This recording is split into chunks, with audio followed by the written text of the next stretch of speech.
you're into guitars, metal riffage, mixing, and everything in between, hit subscribe and follow along.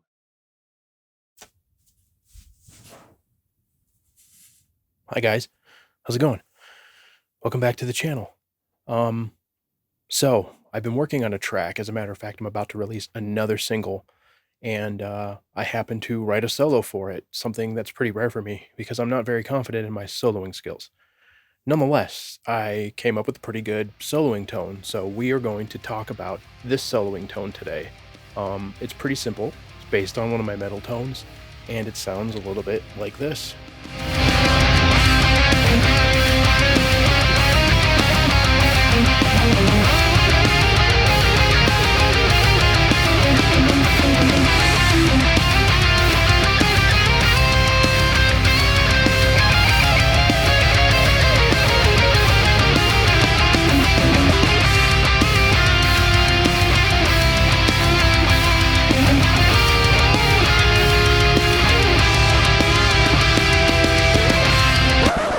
Like I said, this is a pretty simple tone.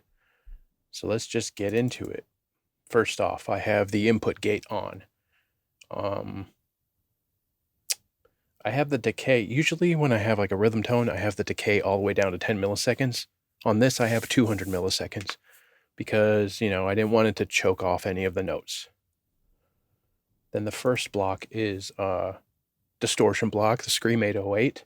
The gain is at 0, tone is at 6.5, and the level is at 10. The amp block is, surprise, surprise, I'm sorry. I'm a disappointment to all of you, I'm sure. The Badonk, line 6 Badonk amp model. So the drive is at 4.7, the bass is at 3.3, the mid is at 6.2, the treble is at 5.6, presence is at 7, channel volume is at 10, master, depth, sag, bias, and bias X. I believe all those are default. And you can take a look at those on the screen. Then I'm going into the IR block. It is none other than an Owhammer 412 Zilla with vintage 30s, and it's the R121 microphone, so a Royer 121, and it's the one that's closest to the screen, closest to the grill of the cabinet, I mean. Then I'm sending this path down to path 2A, just because I'm, utilizing the other processing chip for the delay and the reverb. So what I did is originally I just had one delay, I believe, and in a different reverb when I originally made this. And then when I mixed the track, I kind of went and looked at what I ended up adding to the mix as far as additional delay and reverb. And then I put that in the Helix, making this almost spot on with what I ended up mixing. So the first delay, I have two delays. The first delay is a ping pong delay, a stereo ping pong delay.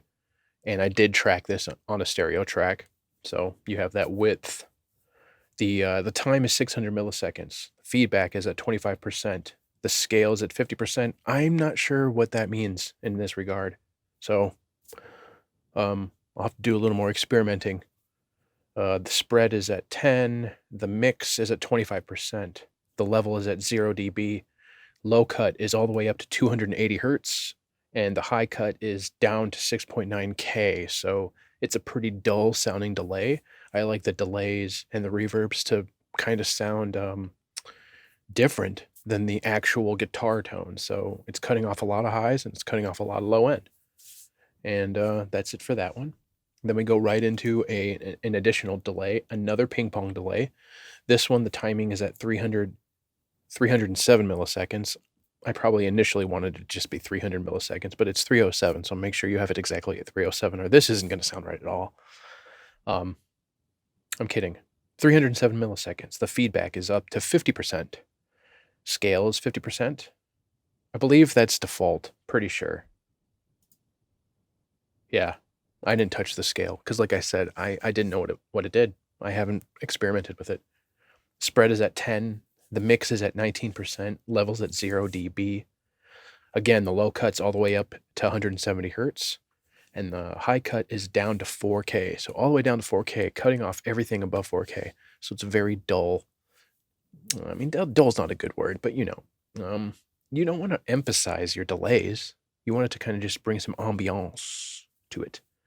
So yeah, there's that. And then I'm going into a reverb block. And I use the Searchlights stereo reverb. The decay is 6.9. The pre-delay is up to 100 milliseconds. Low cut up to 170 hertz. Again, cutting off that low end. High cut down to 6.5K, so cutting off that high end. I hope I said that correctly. The mix is at 13%. Level is at 0 dB. Modulation 2.1. Spread 3.7. Intensity 6.3. I'm sorry, I meant speed earlier. Speed is 3.7. Intensity 6.3. Spread is at 10. And that's it. And then that's my solo tone. Like I said, it's simple, pretty simple. I don't go too crazy, and also, as I mentioned before, I don't solo a ton. So I don't always know what a good solo tone sounds like. This sounded good to me. There's a lot of delay. Some people might not like that. You can tone it back. You might not need to. I have them at different times. I just like how that sounds. And again, I don't have the mix on the reverb up very high, but some people may argue you need more. Some people may argue you need less. You do you, man. You do you. This is my solo tone. In the example I provided, as you can hear, I don't think it's overwhelmed with delay and reverb. So, that's it. So let's listen to it I'll solo it in the mix and you can see how it sounds. Here we go.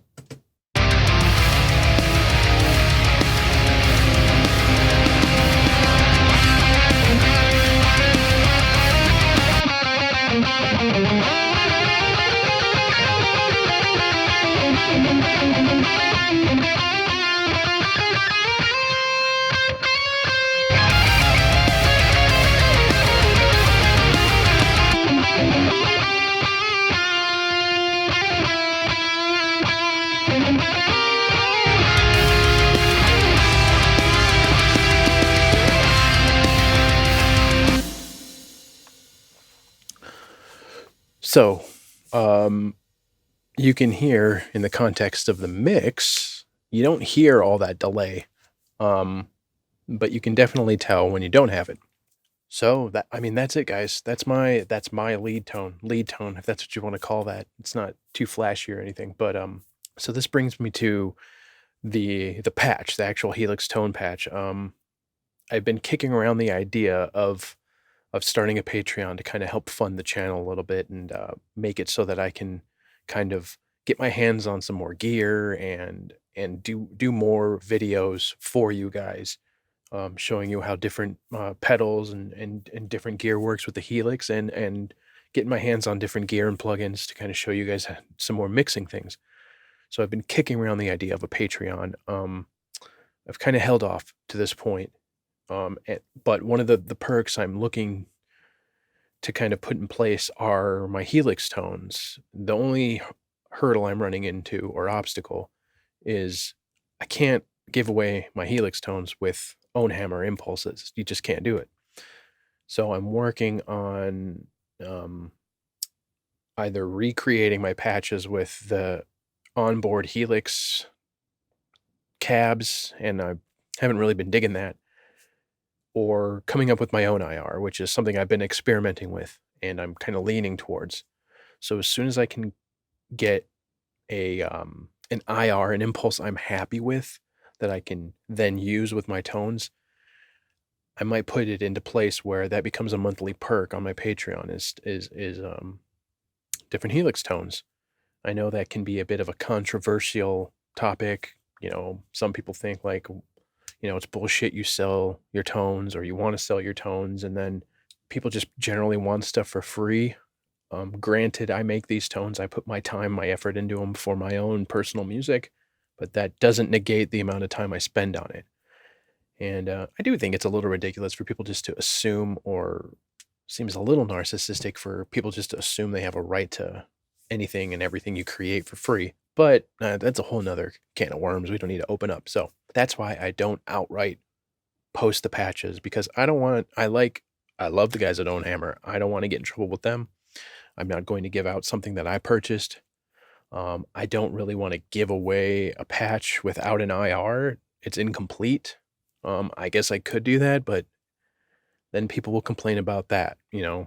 So I'm trying to walk this fine line of like doing something to support the channel, provide you guys with like a product, a Helix tone, and not piss anybody off in the meantime, which is pert near impossible. Like I mentioned, I have another EP, not an EP, I lied. Another single. I have another single coming out. You can see the cover over on my Instagram, nickhillmakesmusic. That drops November 1st. I believe you can pre-order it now, and I'm pretty proud of it. You heard a chunk of it tonight. And to all of you who have purchased my music so far and streamed it, it means the world to me. I appreciate it very much. Your support is very important to me. I do still enjoy helping you guys with the Helix and with metal and mixing and all that stuff. So if you have not already, please subscribe. I have noticed that about 85% of the people who watch my channel aren't subscribed, which just is a little mind-boggling to me. But it helps, guys. It helps. It helps bring in a little more, what little bit of revenue, little bit, and I really mean little bit, revenue that can come in. I just want to put it back towards the channel. I want to be able to provide you guys with more reviews, more insight, more input, and more tips and tricks using, you know, the various gear and plugins and whatnot that are available. So thanks again to all of you guys for subscribing and liking and the positive feedback, the good comments. I'd say 99% of everybody's pretty chill and cool, and it's nice to have a good community of people. So with all that said, sorry for rambling. We'll see you guys in the next one. All appropriate links down below in the description, including links to my music. And if you dig what I'm putting down, hit subscribe and follow along.